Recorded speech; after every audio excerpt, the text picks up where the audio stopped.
ایک گھنٹہ لیٹ ہو جانا شادی سے، وعدے سے، وہ آپ 8 بجے کا وقت رکھیں اور لوگ 8 بجے گھر سے چلیں گے، اور 8، 8:30، پونے 9، 9 بجے آ کے بھی کہیں گے بس ہی ذرا ٹائم نہ لاگے۔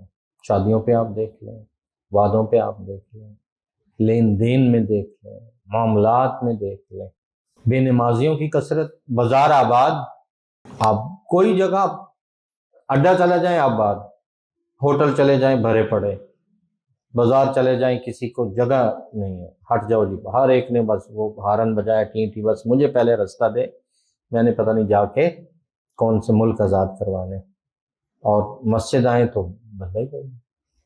اسی طرح لوگوں میں خیر سے زیادہ برے لوگوں کا غلبہ۔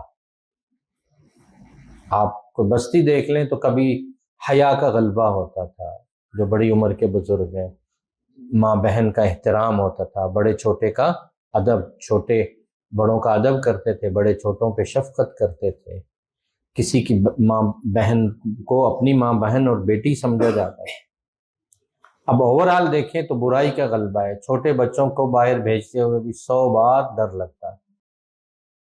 حیا بچوں کا، بڑوں کا، بوڑھوں کا بالکل ختم ہے۔ ستاروں پہ یقین، اللہ پہ کوئی توکل اور اعتماد ہے۔ آج ستارہ کیسے ہے، آج فلاں کیا ہے، پامسٹری کیا ہے، آج کا دن سب۔ اسی طرح فرمایا کہ لوگ ملاقات کے وقت گالی دیں گے اور اسے دوستی میں فخر سمجھا جائے۔ اب آپ دیکھ لیں گاؤں کی اکثر آبادی دوست میں جب تک اتنی موٹی اور گندی گالی نہ دے دے، وہ شاید وہ سمجھتا ہے کہ کھانا ہضم نہیں ہونا یا دوستی کا تقاضا پورا نہیں ہونا۔ ملتے ہی وہ اس کو گالی دے گا، وہ اس کو گالی دے گا، اور فحش قسم کی گالی، نہ اس کے لیے نہ اس کے لیے، ماں بہن کی گالی دے۔ اور فرمایا جو ملاقات کے وقت گالی دیں گے وہ معاشرہ کیا ہو، اور جس قوم میں یہ ہو اس قوم میں بڑوں میں ہو، اس قوم کی تہذیب میں ہو، اس قوم کی تقریر میں ہو، ان کے معاملات میں ہو، عجیب و غریب۔